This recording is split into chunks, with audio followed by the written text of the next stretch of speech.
Welcome to USMLE SARTI. We are committed to empowering IMGs. We're excited to guide you on your match journey. Don't forget to click subscribe and turn on notifications so you can get notified whenever we add new content. Also, follow us on Instagram and Twitter for the latest tips and tricks regarding everything USMLE. Now, let's dive into it.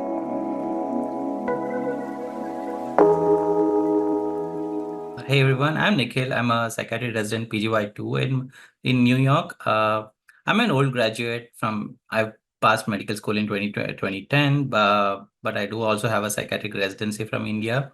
And I've been working for a while in India, but later I wanted to pursue fellowship and also pursue a residency here for better opportunities. So I ended up doing 2 fellowships before the residency because I was able to use my psychiatric residency as a positive point. So I did it the alternate route rather than do residency and fellowship. I did it the other way around. So I think that helped for me getting the clinical experience. I think that was a major positive factor on my application, which helped me match into psychiatric residency because psychiatric residency is getting really competitive.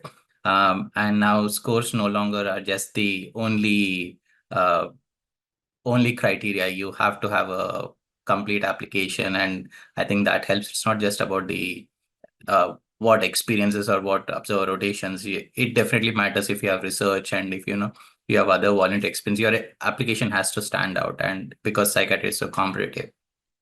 And also, I think when you come to selecting about the programs, I think it's a bit different compared to internal medicine programs because you have so many programs available in internal medicine. You have around 500 programs to choose from. I think from psychiatry, if you are a visa requiring candidate, then automatically you can maybe remove about 30 to 40 programs out from psychiatry. Maybe right now, when I was applying, I think I had 270 programs in total. So compared to internal medicine, I think you have a very smaller number of pool to choose from. So it really matters that you do a thorough research on the programs. Uh, Otherwise, because programs are so picky on who they interview or offer interviews, you have to be really careful and really sure of which program you're applying to and make sure that you meet the criteria. If a program says that so-and-so criteria is there and you don't read through it and you're waiting for an interview, suppose you apply for 150 programs and then you're waiting for interviews, but then you have applied for wrong programs. You did not see through the criteria. So it's not going to be useful. You're wasting a lot of hard-earned money. And then if you don't do thorough research, so you do have multiple options to get this, where you'll find lists, but then ultimately your profile is different. Your profile, your experience are different. Maybe the list that is available, it's not tailor-made for your research or for your application. So you have to still do your due of diligence in researching programs and individually seeing what the criteria is. So I could share my screen here with the Excel sheet that I made. I think this was something that I initially started making maybe I would say around June of every application year. Let me see if I can. Is my screen visible? Yes. Yes. Okay. So as you can see, even when you see in Frida, if you choose J1 as a filter, it will cut down all the programs. It will cut down all the programs which supposedly they don't accept visa or they don't they don't accept even J1. So it will cut down, but then I still suggest that you make a list of all the programs that are there.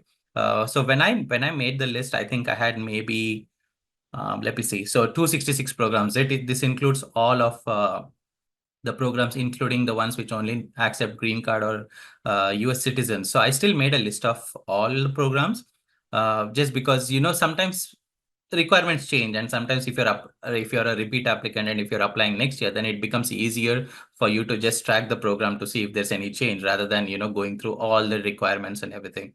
So I made a list of all the programs, including the place, and I added because I was a repeat applicant. I made sure to make a column which says if I applied or not, and it matters because if you did apply and if you did get an interview, so you know that you did meet the requirements of the program, and if you're applying again, you can still apply to the same program. It doesn't mean that you should not apply just because you didn't match and you interviewed there. You can still apply because you know that you match their requirements. So for me, I think the main the main criteria for me would be, so usually when you're researching any program, there are three, of course, I would say maybe majorly three places from where you'll get information. One would be Frida. Sometimes programs update really regularly, so you see their requirements on Frida page itself. Sometimes programs don't update it. So I think the best way to confirm any information is the program's website. Always go to the program's website to see what the criteria is, because criteria keep changing, and you cannot only rely on Frida or Residency Explorer. They're still helpful to see what the IMG percentage is, or what their criteria is. But always, I think majority of the programs will update their website, and they will update what the criteria is. So this is where I got the criteria from. All these requirements that I've filled up has been from the website. So any program which has supposedly example, say Saint Elizabeth's, which is a really good. Can you still see my screen? Yes, yes. Okay. Yeah, of course. Okay. So Saint Elizabeth program, which is I would say an IMG friendly program for psychiatry. So if you come to their Frida website, you don't see much. So there's nothing available in that. In that case, I would just go to the website and see what their criteria is. And when I see their criteria, they would say step scores like preferable about 220, and sometimes attempts they would say preferable no more than 1 or 2 attempts, or year of graduation so and so. Here's the thing: when you select the programs, they sometimes use words preferable or need. So if they say preferable, you can still apply, because that means they will consider year of graduation. Or if they say year of graduation no more than 5 years, then there's no point in applying. If you're 10 years of graduation like me, there's no point in applying, because they absolutely will not accept. So look for the word preferable. If they mean preferable, then that means they would, depending on what your application is, they will consider, or they will at least look at your application. So look for these words preferable, or sometimes they say year of graduation less than 5, but then we also consider the whole application. So see some wordings like that. And then, of course, sponsoring visa. And if they say we don't sponsor visa, then that's it. There's no point in applying. I mean, they're not even going to consider, because it's just out of the program's hands. It's an administrative decision. They will not sponsor, so there's no point of doing it. Now here's a catch about IMG percentage. When I would say is looking at a program, sometimes or you have to go to the residence. Sometimes it's maybe meet our, it would be under the tab of meet our residence, or see our class or something like that. Then when you see that, look for how many actually IMG residents are there, because sometimes if you just go by the names, or just sometimes by photos, what we kind of miss is there are US IMGs and there are non-US IMGs. So what we are looking for is non-US IMGs, because we are the ones who require visa. US IMGs might not require visa. They are still international medical graduates, but then the needing visa matters for us. So look for if someone who has done medical school in India or anywhere else outside of US. So look for an actual non-US IMG percentage. Because most of the psychiatry programs are, I would say, they have a medium-sized class.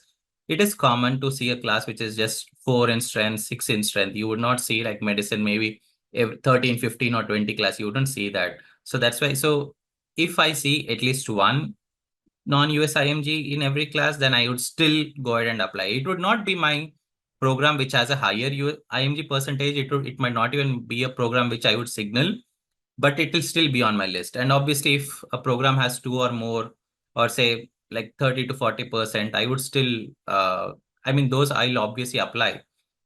So definitely see if they have a non-US IMG, see what's the strength of the class.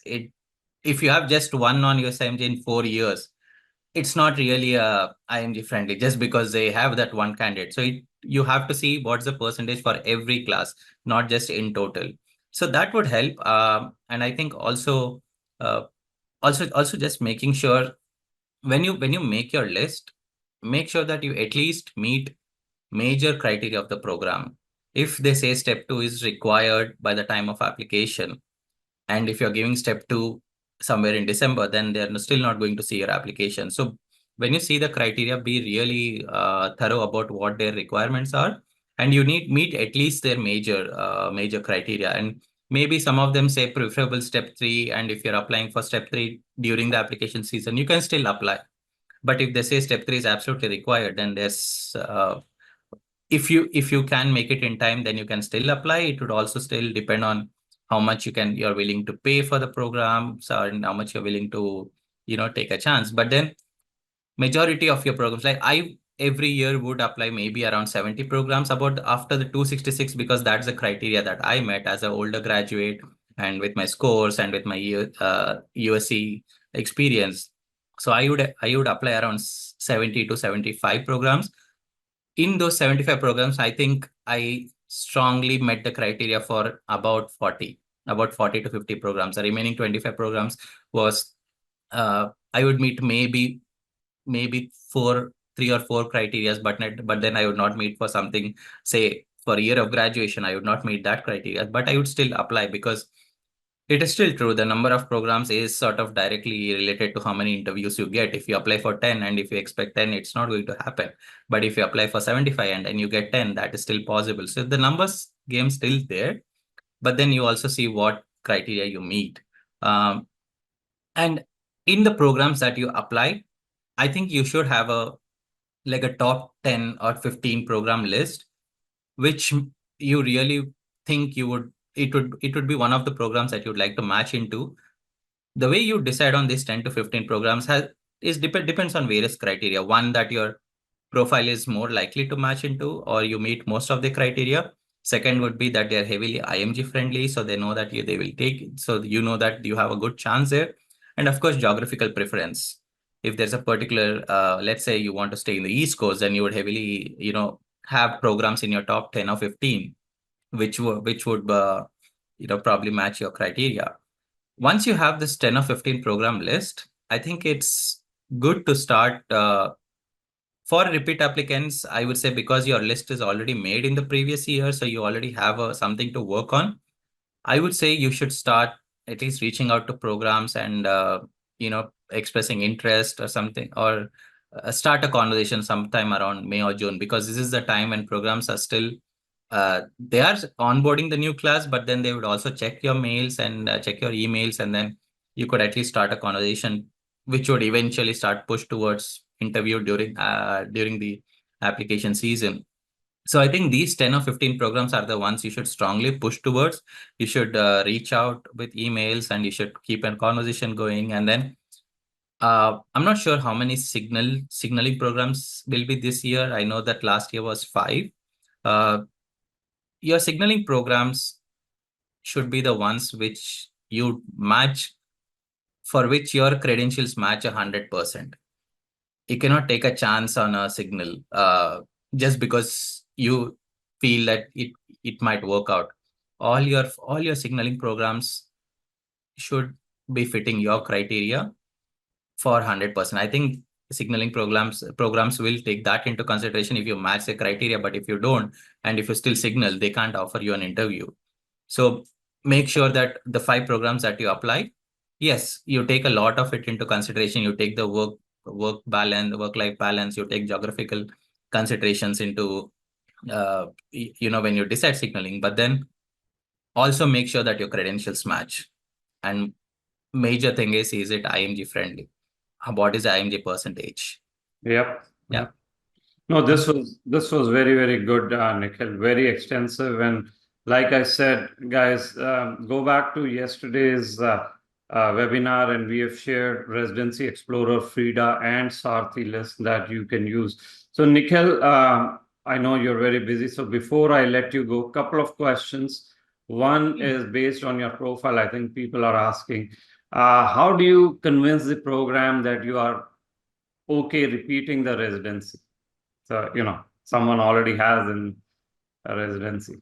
Yeah, I mean, so the way to answer this is, when you're doing residency, what is the reason that you're doing the residency for? What additional training are you looking for? I think that question was I have faced that similar question, I think, in most of my interviews, like what exactly I'm looking for in residency and repeating again, since I've already done it before. So I think that's something that you have to look for. That is something personally you can answer best. What exactly are you getting from residency? I understand most of it might be for better opportunities, or for better work-life balance compared to where you're coming from, and basically I would say better lifestyle or something like that. So look for one which is strongest. I think for me, I would say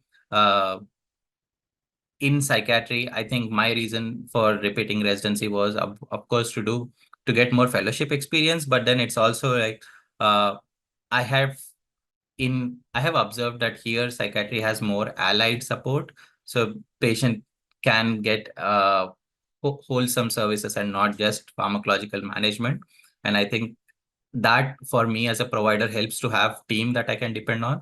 So, and obviously being in a health system which is developed, and then there is a structure, so you definitely, it increases your efficiency as well.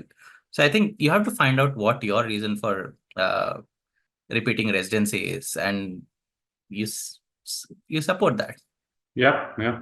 So maybe one more last question. Yeah, sure. What IMG percentage cutoff did you consider, when applying? So what percentage of IMGs in a program? I So think you mentioned visa seeking, so. yeah, so I think the major I would say, yeah, red flag on my application was because I was an older graduate. That automatically put me at a disadvantage because I couldn't apply to many programs. So the number of programs that I ended up being suitable to was a short number. So I think I was more flexible with my IMG percentage. Yeah, you could say 30% is good, but then in psychiatry, now that it is getting more competitive, I don't think you will see 30% in many programs. So you still have to be a bit more flexible when it comes. I think if it's, as I said, if I see one IMG, one non-US IMG and actual non-US IMG in a class of 4 or 6, every year I would still apply. So you can still say that's, if I'd say 1 out of 4, then that's 25%. 1 out of 6, it's maybe around 10 or 15%. I would still apply because 1 in 6, it's still good, because you might not see 30% of non-US MD programs in many aspects now, since it's getting so competitive. So I would still say, if it's still 10%, it depends on your profile. If you're not ending up with a good number of pool of programs to apply, like in my case, I would meet 40 to 45.